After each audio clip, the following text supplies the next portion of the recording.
Olá, queridos, a paz do Senhor seja sobre a sua vida, shalom para o seu coração, shalom para a sua alma, paz seja contigo.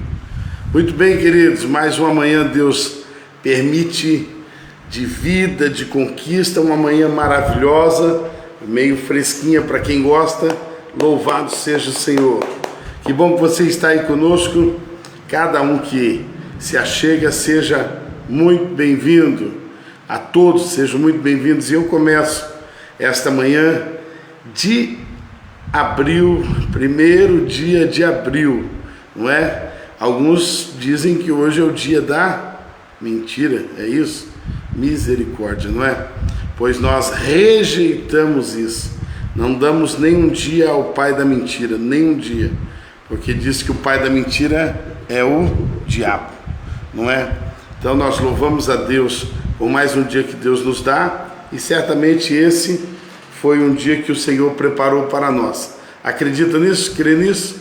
Confia nisso? Então vamos orar, vamos começar essa manhã falando com Deus. Coloca aí os seus propósitos, coloca aí os seus desejos diante do Senhor. Deus que conhece todas as tuas petições, Ele certamente completará a obra sobre a sua vida. Vamos orar. Pai eterno, Deus soberano, quero lhe agradecer por todas as bênçãos, por mais uma noite de sono, de descanso, de reposição, de forças. Obrigado, Senhor, pela vida de cada um dos nossos irmãos que já estão aqui conosco, formando aqui um grupo, formando aqui uma sala, para que possamos, Senhor Deus, nos alegrar a Tua palavra, Senhor, nos alegrar, ó Deus, conhecendo mais da Tua palavra, do Teu amor, da Tua bondade. Por isso estamos aqui, Senhor Deus, para falar do Teu amor, da Tua bondade para com, ó Deus, a vida desses nossos queridos irmãos. Vem conosco, Senhor, fala conosco, fala com as nossas vidas, ministra sobre os nossos corações. Nós precisamos, Senhor, precisamos aprender um pouquinho mais da Tua palavra, da Tua bondade. Que o Senhor esteja conosco, que o Senhor repreenda toda enfermidade, todo mal, toda crise, toda depressão, toda angústia, toda tristeza mesmo, que o Senhor mande embora toda obra de Satanás.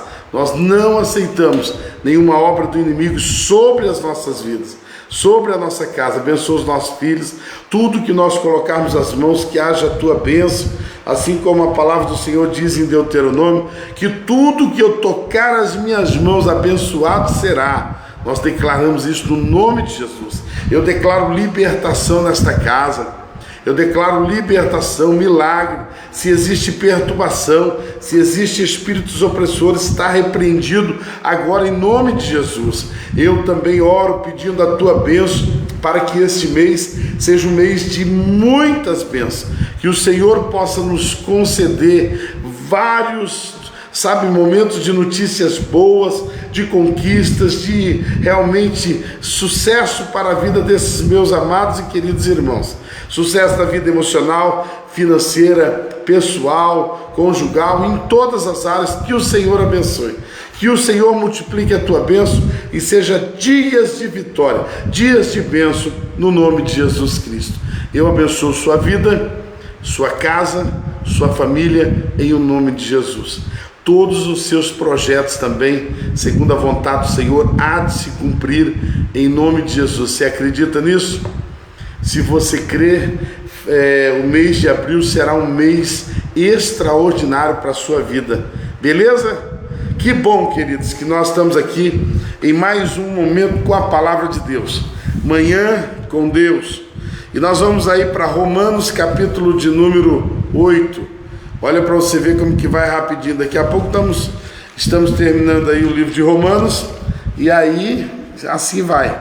Que bom que você está comigo. Deixa eu dizer, o capítulo 7, ele terminou como se Paulo, ele estivesse, no mais profundo buraco em que o pecado pode levar um ser humano.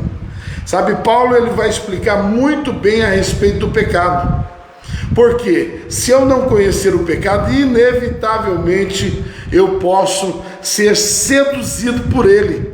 O pecado não é coisa boa, o pecado ele alegra, o corpo, ele satisfaz o corpo. Como alguém diz, o pecado é bom. O pecado é bom no sentido de que você olha, ele satisfaz numa presença momentânea de alegria, ele satisfaz a tua carne, as tuas vontades, os teus desejos. Mas lembre-se de uma coisa, o pecado é danoso. O pecado sempre te levará além do lugar que você pensou em ir. Você pensou que seria só um momento de, alegria, um momento ali de descontração, de entretenimento, e o pecado te leva a perder coisas que simplesmente você nunca imaginou perder. Então assim, não brinque com o pecado, não se assente com o pecado. A Bíblia até diz assim: resisti ao diabo e ele fugirá de vós. O diabo você pode resistir, resista com a palavra, vá resistindo, dizendo: 1000 cairão ao meu lado, 10.000 à minha direita, porém tu não serás atingido. Os que confiam no Senhor são como os montes de Sião, que não se abalam, mas permanecem para lá. Vai resistindo com a palavra de Deus. Agora o pecado, sabe qual é o conselho? Fuja. Sabe o que você tem que fazer com o pecado quando vem a sedução do pecado? Fuja. Irmão, não dá conta. José, com a Patifona lá, a mulher de Potifar, que dando em cima dele, a mulher queria que ele se deitasse com ele, pois José, pernas para quem te tenha. José deu no pé. Irmão, o pecado você não negocia, o pecado você não bota o dedo para provar, sabe, que nem um doce bem gostoso que você acaba de fazer, e aí você escorrega o dedo só para dar aquela provada, se está gostoso o doce. Irmão, o pecado, se você provar, caiu, babau, se você provar, você já está começando a trilhar um caminho de escravidão. Muito bem, Paulo termina dizendo lá no versículo 24 do capítulo 7: ó miserável homem que sou, quem me livrará do corpo desta morte? Oh, irmãos, se tem uma coisa que eu vou guardar sempre para mim, é essa frase de Paulo. Eu penso que é um desabafo, eu penso que essa frase de Paulo era simplesmente uma frase do tipo assim: eu não aguento mais esse pecado, viver nessa vida de desigualdade, de injustiça. Paulo disse: ó miserável homem que sou, quem me livrará do corpo dessa morte? Queridos, esse corpo é um corpo fadado à morte, limitado.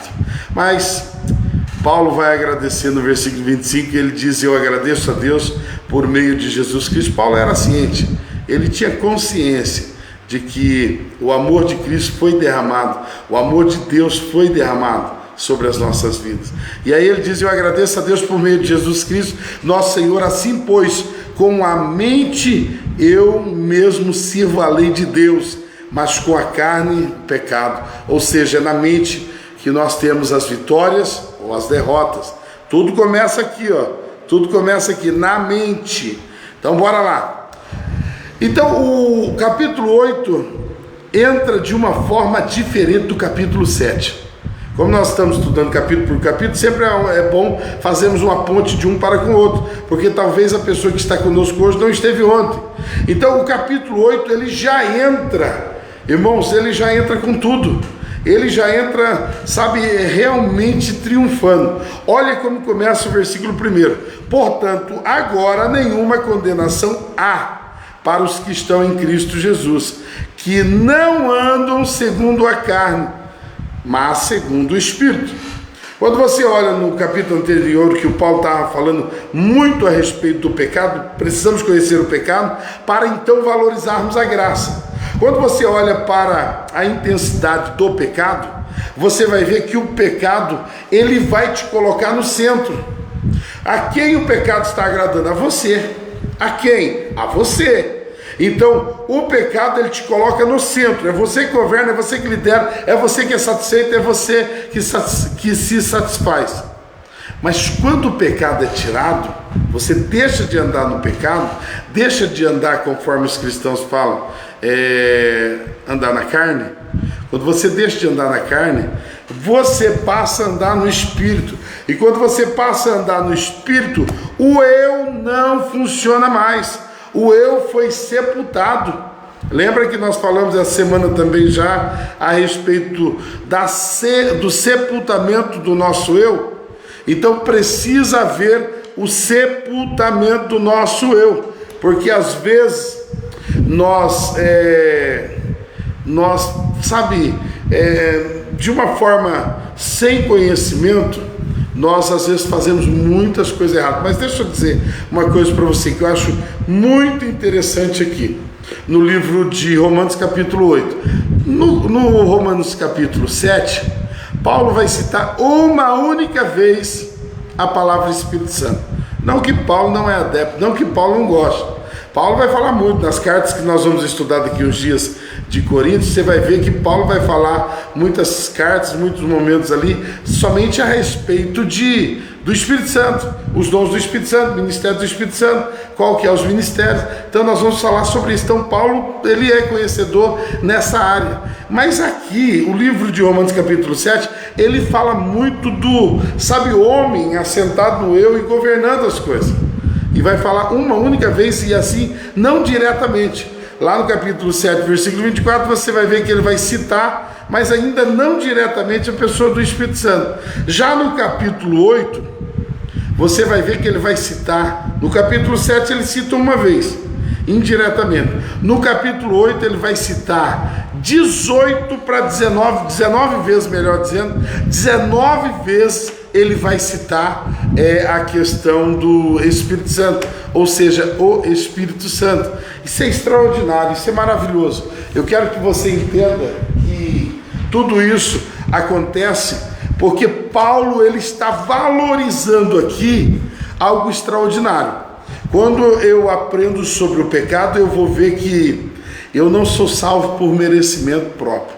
Não é por merecimento. Eu não fui salvo porque eu sou bom. Eu fui salvo porque a graça de Cristo me achou. É por isso. Mas é importante eu olhar para o Espírito Santo e saber de onde provém a força, a mola propulsora, a mola que me impulsiona a ser melhor. Não é as minhas forças, não é o meu conhecimento, não é a quantidade de tempo que eu venho na igreja, mas é o poder do Espírito Santo.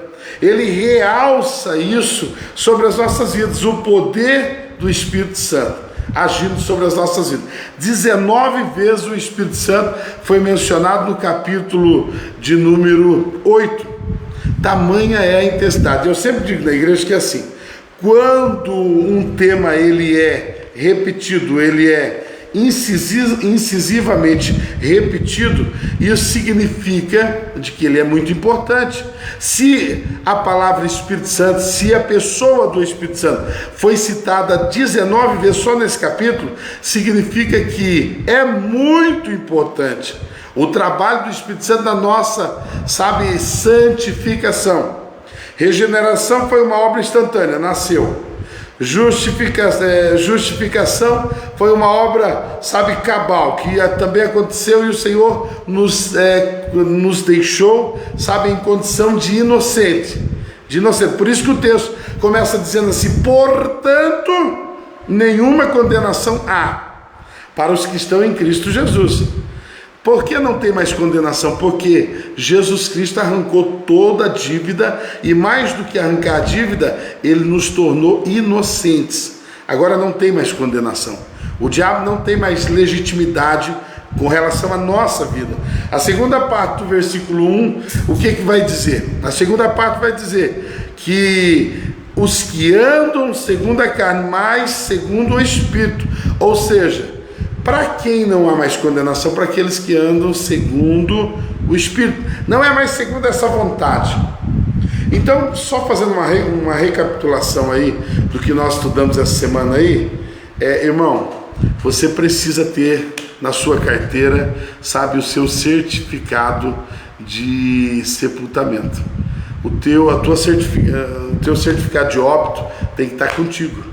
Pastor, você está falando uma coisa, eu estou falando em uma simbologia, mas de fato você tem que morrer para o mundo, morrer para a carne, se você quer agradar a Deus. Se você não fizer isso, e cada vez que vier o pecado, está lá você forte, enfrentando o pecado e caindo no pecado. Se cada vez acontecer isso, você vai ser uma pessoa frustrada religiosamente, espiritualmente falando. Você vai ser uma pessoa que vai se frustrar, vai, sabe, se entristecer. Isso não é legal. Isso não é legal. Sabe, olha aqui, o capítulo ele vai continuar e ele vai falar todas as vezes a respeito do Espírito Santo. Veja bem, no versículo 2 ele fala de novo do Espírito Santo. Porque a lei do Espírito de vida em Cristo Jesus me livrou da lei do pecado e da morte. Portanto, a lei não podia fazer, visto como estava fraca pela carne, mas Deus enviou seu próprio Filho em semelhança da carne pecaminosa, semelhança, porque Cristo não pecou, da carne pecaminosa, e como oferta pelo pecado, condenou o pecado na carne. Irmão, aqui é tão profundo, mas às vezes as pessoas deixam passar assim tão, sabe, superficial. A justiça de Deus foi feita sobre o lombo de Jesus, sobre, sabe, os ombros, sobre a vida de Jesus. Toda a justiça de Deus se completou sobre Jesus. Ou seja, a justiça de Deus era que precisava ser, de uma vez por toda, limpado o pecado. E como isso foi feito? Deus derramou todo o pecado, toda a ira dele sobre Jesus. Por isso que ele vai dizer, ele lema sabactane, Deus meu, por que me desamparaste? Porque o sofrimento da cruz, o momento do derramar de toda, sabe, o pecado, de toda a injustiça e de também a ira do Senhor, foi um momento de muita dor, em que o próprio Jesus vai ali exclamar, por que me desamparaste? Queridos, nessa passagem, nós vamos ver que Jesus se fez pecado em nosso lugar, mas ele venceu, ele ressuscitou, mas aqui, sabe, nós vamos ver que a ordem ainda é para que possamos vencer essa carne, e não deixar ela triunfar, mas ela precisa ser sepultada. No versículo 4, diz, para que a justiça da lei fosse cumprida em nós, que não andamos segundo a carne, mas segundo o Espírito. Foi por isso que ele morreu para que nós tenhamos vida com Cristo, vida com o Espírito, vida em Deus. Olha o versículo 5, porque os que são segundo a carne têm a mente das coisas da carne, tem a mentalidade mundana, tem a mentalidade do mundo, tem a mentalidade maliciosa, mas os que são segundo o Espírito, para as coisas do Espírito. Então, aqueles que andam segundo o Espírito, esses são santificados para o Espírito. Então, queridos, e aqui, quando eu começo a estudar essa introdução do capítulo 8, eu vou ver um negócio extraordinário, porque no versículo 9 ele diz assim, mas vós não estáis na carne, mas no Espírito. Olha como que ele cita o Espírito no capítulo 8, mas no Espírito, se é que o Espírito de Deus habita em vós. Ora, se algum homem não tem o Espírito de Cristo, esse não é de Deus. Então o que ele está querendo dizer? Se o Espírito Santo habita conosco, nós somos de Deus. Agora aqui é o que eu estava dizendo para você, eu já li para você o Espírito Santo, o próprio Deus e o Cristo que pagou os nossos pecados na cruz do Calvário. Então quer dizer, nós vamos ver lá na carta de Efésios, nós vamos estudar um pouquinho a respeito dessa trindade, né? A trindade, ela mora dentro de nós, não é só o Espírito Santo, porque o Espírito Santo, ele não é uma pessoa distinta, separada dos outros, ele é três pessoas com vontades plenas, mas em um só, ou seja, o Espírito Santo mora dentro de nós, Jesus Cristo mora dentro de nós, e Deus, ele habita dentro de nós. Agora, como é que você pode entender isso? Se lá em Crônicas vai dizer que os céus não podem conter esse Deus tão grande, se os grandes templos em que os reis construíram não pode conter a grandiosidade desse Deus, como é que esse Deus se agrada em morar dentro de nós, dentro do nosso coração? Isso não é absolutamente extraordinário? Queridos, isso é extraordinário. Um Deus que é tão grande que o céu não pode conter a sua presença, porque ele sabe, é imenso. Ele, sabe, as palavras não podem explicar o tamanho, a intensidade, sabe, do nosso Deus. Mas o nosso Deus, que a Bíblia diz que ele não pode caber dentro do céu, também nenhum templo, por mais suntuoso, mais fenomenal que tenha sido construído por mãos de homem, pode conter a presença de Deus. Mas Deus se faz presente dentro do coração do homem, para governar, reinar dentro do coração do homem. Então Deus escolheu habitar dentro de nós. Isto é fenomenal? Isso é extraordinário. Agora, na colocação em que Deus habita, aqui é uma conotação em que Deus está se colocando na figura de pai. Entenda comigo uma coisa: quando você olha lá para a lei, no Antigo Testamento, quando se fala de lei, você está olhando para você na figura de réu, porque a lei só conseguiu realçar, despertar em nós o pecado, ou seja, mostrar que somos pecadores. A lei tem um papel de despertar, sabe, o entendimento de que somos pecadores. A lei mostrou isso, a lei mostra isso. Então o Antigo Testamento deixava claro que nós éramos réu perante o juiz. Nós éramos o réu, estávamos ali para ser julgados pela lei. Isso acontecia. Então o Novo Testamento, a dispensação da graça, é algo fenomenal. Nós já não olhamos para Deus como juiz, julgando, sabe, as nossas vidas mediante a lei. Mas agora no Novo Testamento, o Senhor nos reconciliou, nos adotou, sabe, com a bênção da adoção. Versículo 15 diz: porque não recebeste um espírito de servidão, deixamos de ser escravo, para novamente temerdes, mas recebeste o Espírito Santo de adoção, pelo qual clamamos Abba Pai, que quer dizer o quê? Paizinho querido. Agora temos intimidade com o Pai eterno e podemos dizer Paizinho querido. Sabe por quê? Porque nós somos adotados no Filho em Cristo Jesus, fomos adotados em Deus. Então agora no Novo Testamento eu não sou mais réu, porque não há mais condenação. Agora eu não estou diante de um juiz que quer julgar a minha vida, porque o pecado está sobre mim. O pecado já foi vencido. Já foi vencido. Agora, sabe, o Senhor nos trata na dispensação da graça como filhos.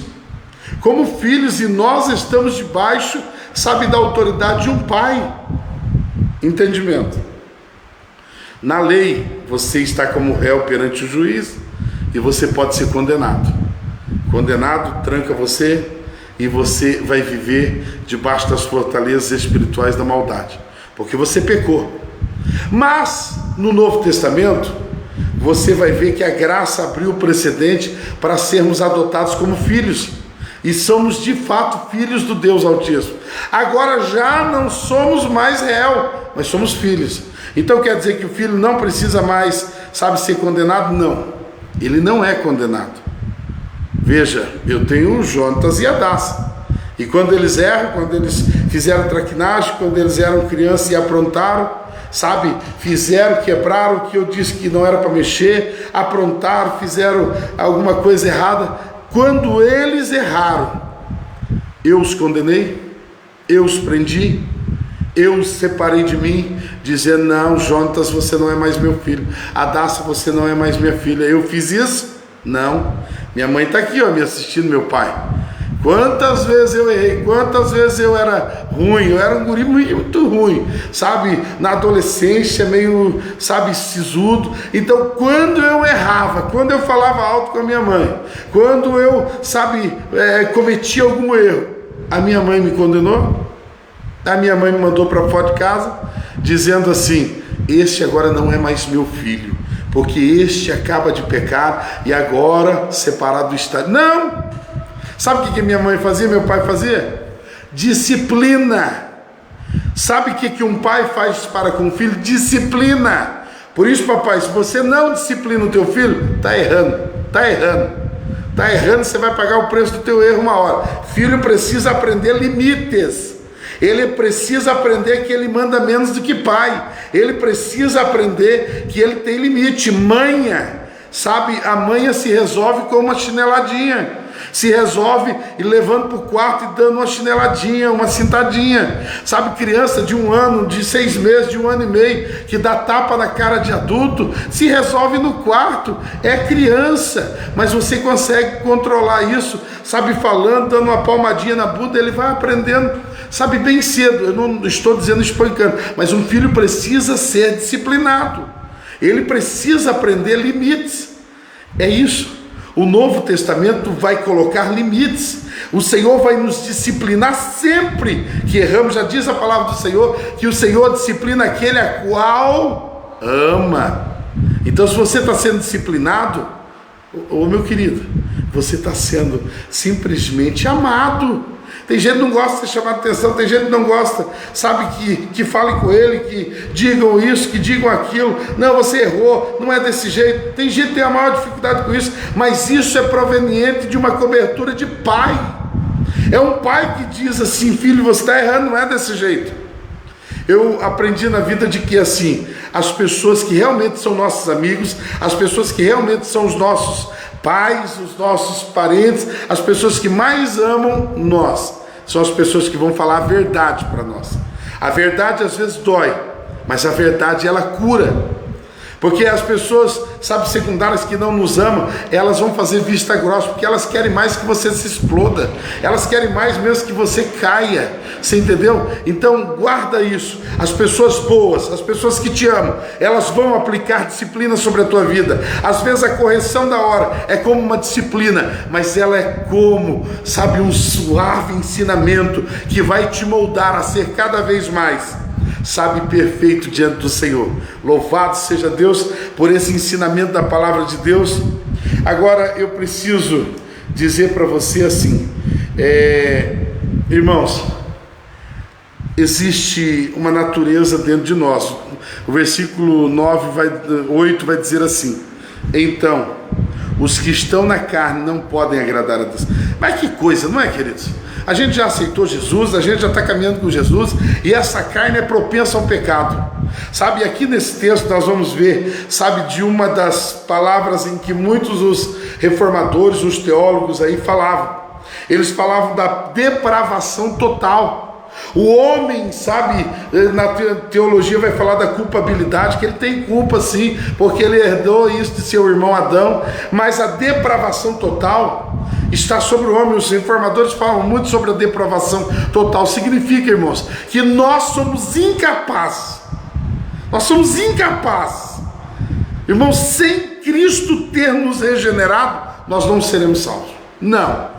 Irmão, tira isso da tua cabeça. Eu fui salvo porque eu fui na Wesleyana. Não. Você foi salvo porque Cristo te achou. Você foi salvo porque Cristo, sabe, te achou, e o Espírito Santo teve uma abertura para para confrontar o seu coração, levando você ao arrependimento. Mas é Cristo em nós fazendo a obra. Sabe, a depravação total só mostra que nós não temos condição, capacidade para decidir a salvação. Foi Cristo que nos achou. Foi Cristo. Por isso que nós devemos orar pelos nossos irmãos que ainda não são salvos, para que eles sejam encontrados pelo Senhor, que o Senhor tenha de misericórdia deles. Ore, um cristão nunca pode parar de orar para que pessoas sejam salvas, principalmente os seus da família. Aqui eu quero dizer para você assim: a carne, a força, a vontade, ou seja, a inclinação do pecado ainda opera enquanto vivemos, porque a nossa vida sabe, nós crescemos, nós aprendemos a andar, nós se tornamos jovens, nós descobrimos a vida e somos, sabe, as pessoas mais fortes, porque a juventude, já diz Salomão, do que lembra do teu Criador nos dias da tua mocidade, antes que venham os maus dias, e não tenha neles mais contentamento, porque a juventude, época boa, não é? Sabe, tudo funciona, o corpo é perfeito, você corre e não tem dor, você vai dormir e dorme a noite inteira, sabe, quando você é jovem, você não tem nenhum problema, sabe, com os olhos começa a ficar puxado, enrugado, você não tem nenhum problema, sabe, com o teu metabolismo começa a ficar bem preguiçoso, e aí você começa a ganhar peso, os cabelos da cabeça não aguentam mais ficar na cabeça, começa a cair. Irmão, a vida é um negócio maluco. É um negócio maluco e a vida vai passando.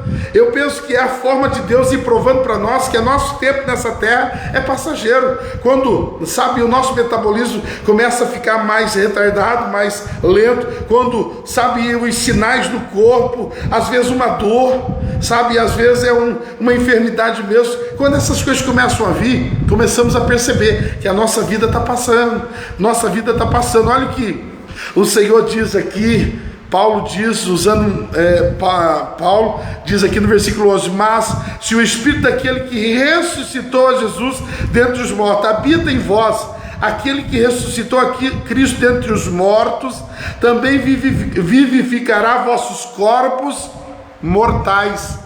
Irmão, nós somos mortais. Sabe o que o texto está querendo dizer? Está passando.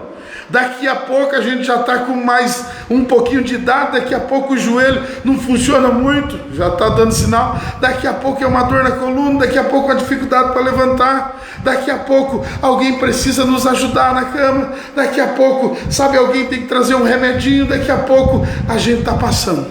A vida é passageira, somos mortais. Mas o que eu preciso entender com isso? Existe uma luta dentro de nós, e enquanto eu não vencer esse período aqui na terra, eu preciso entender que existe a força da carne operando ainda e a força do Espírito. O Espírito Santo, eu aceitei, houve a regeneração, não tem mais nenhuma condenação, mas dentro de mim está o Espírito Santo dizendo: vai, Júnior, leia a palavra do Senhor, vai, Júnior, vai para a igreja, Júnior, vai, desvia-se do pecado, Júnior, vai, você vai conseguir. Ei, Júnior, não olha para cá, olhos não sejam soberbos, coração não seja endurecido. O Espírito Santo está me ensinando a ser igual a Cristo, a ser igual a Cristo. Cristão são pequenos cristos. Então o Espírito Santo está me ensinando a ser melhor a cada dia. O Espírito Santo está dentro de mim dizendo: vai, Júnior, você vai conseguir. E do outro lado está a carne dizendo: peca, é gostoso, só um pecadinho, nada a ver, dá só uma pecadinha, bota só o dedinho para você ver como é legal. De um lado está a minha vontade, a volição do meu ser, da minha mente, do meu coração, dizendo: vai, peca, só uma vezinha. A luta é constante. Vamos concluir aqui. Quem vai vencer? Quem? Eu pergunto para você, você pode me responder. Quem vai vencer? Na luta entre a carne e o Espírito, quem vai vencer? Nós ilustramos muito isso do encontro com Deus, quando estamos lá. Fazemos até teatro. Quem vai vencer? Numa luta entre a carne e o Espírito, quem vai vencer? Obviamente é aquele que você mais alimentar. Se você alimentar a carne olhando pornografia, você vai cair.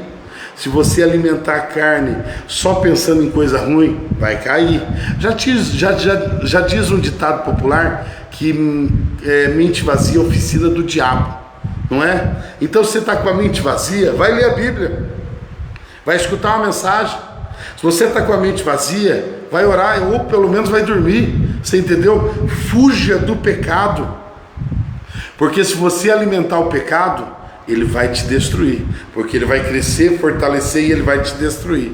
Agora, se você alimentar o Espírito, ele vai vencer como sempre vence. Ele vai vencer e vai te conceder a vida eterna. Então, quem vai vencer na luta entre a carne e o Espírito? Aquele que você se alimentar mais. Então, se você lê a Bíblia todo dia, escuta a live todo dia, estamos estudando a Bíblia todo dia, se você ora todo dia, tem um momento lá, dobra o joelho, fala com Deus, fala em mistério, ai, chorotoromassorobarabalabaxai, raterebassoromarabalamasui, e você vai para dentro do mistério com Deus. Irmão, o Espírito só está fortalecendo, e ninguém vai te ver caído, porque você vai se fortalecer a cada dia. Porque você está alimentando o Espírito. Você vem na igreja, você se alimenta de coisas boas, você não alimenta rancor de ninguém, insatisfação de ninguém. Você não é daquele tipo de pessoa que eu estou amargurado com fulano, ressentida com fulano, fulano eu não perdoo. Não, isso aí é obra da carne, isso aí vai te destruir. O que você precisa? Amar a todos, amar a teu irmão, suportar o teu irmão, vir na igreja, ler a Bíblia, vir na reunião de oração. Quando tudo isso for saindo da tua prioridade, lembra de uma coisa. Quando você deixar de vir na igreja, deixar de ler, deixar de orar, deixar de falar em línguas, deixar de ser aquele crente avivado, talvez você já está alimentando um pouquinho a tua carne. É uma questão de tempo e você pode cair. Não estou dizendo que vai cair, pode cair. Porque nós não podemos deixar de alimentar o Espírito. Palavra, oração, mistério, e Deus sempre vai nos dar a vitória. Quantos estão felizes? Dá um glória a Deus aí, dá um joinha. Se você está feliz, eu concluo. Meu Deus, como passa o tempo, e esse capítulo ele é muito grande. Eu encerro falando para você de um final que eu acho tão extraordinário. Porque diz assim no versículo 31: o que diremos então a essas coisas? Tudo isso, essa guerra entre carne e espírito, nós sabemos que o espírito já venceu, mas temos que alimentar o espírito. Aí Paulo diz: que diremos então a essas coisas? Se Deus é por nós, pergunta, Deus é por você? Pergunta, você está aqui comigo, nós estamos estudando a Bíblia, mas você está andando em novidade de vida? O Espírito Santo está te guiando ou é você que está guiando? Ou é a tua carne, as tuas vontades que está guiando? Porque se Deus é por nós, se o Espírito está governando a nossa vida, quem pode ser contra nós? Aquele que não poupou o seu próprio Filho, mas entregou por todos nós, como não nos dará gratuitamente também com ele todas as coisas? Quem acusará alguma coisa aos escolhidos de Deus? É Deus quem os justifica, quem os inocenta. Quem é o que nos condenará? É Cristo quem morreu, sim, que foi ressuscitado, o qual está à direita de Deus e que também intercede por nós. Quem nos separará do amor de Cristo? Será a tribulação, a angústia ou perseguição, ou a fome, ou a nudez, o perigo, ou a espada? Como está escrito: por causa de ti somos mortos todos os dias. Olha o sepultamento. Todo dia eu tenho que ter o certificado de óbito na minha mão, dizendo: hoje mais um dia eu morri. Lembra dos evangelhos em que a palavra do Senhor diz assim: quem quiser vir a mim, tome a sua cruz a cada dia e siga-me. Tomar a cruz significa morrer. Cruz é lugar de morte. Por causa de ti somos mortos todos os dias, somos considerados como ovelhas para o matadouro. Mas olha aí, se Deus é por ti, se Deus é por mim, se Deus é por ti, se Deus é por mim, olha o que diz o versículo 37: mas em todas essas coisas somos mais do que vitoriosos através daquele que nos amou, porque estou bem convencido de que nem a morte, nem a vida, nem os anjos, nem os principados, nem as potestades, nem coisas do presente nem do porvir, nem altura nem profundidade, nem alguma outra criatura será capaz de nos separar do amor de Deus que está em Cristo Jesus nosso Senhor. Uau! Nada poderá nos separar desse amor se você alimentar o Espírito Santo que está dentro de você. Recebe essa palavra com vida no teu espírito, seja transformado. Tenha um ótimo dia e um ótimo mês de abril. Lembre-se, domingo é Páscoa, sexta-feira nós temos cultaço, Priscila vai pregar sábado, tem live também sábado, culto no sábado é aqui na igreja sede, culto na sexta. Bom, todos os cultos serão aqui na sede. Sexta na sede, sábado e domingo. Teremos 4 cultos especiais da ressurreição. Priscila, pastor Júnior e pastor Maico pregando esse final de semana. Todos os cultos serão transmitidos. Será extraordinário. Não perca de estar presente, porque domingo nós ministraremos a ceia. Domingo de manhã e domingo à tarde. Por que ceia agora, pastor? Porque é Páscoa, temos que celebrar isso, sabe, nos lembrando do sacrifício de Jesus e da ressurreição do mesmo. Amém? Que Deus te abençoe, um ótimo dia, que a bênção do Senhor seja sobre a sua vida, agora e sempre, em nome de Jesus.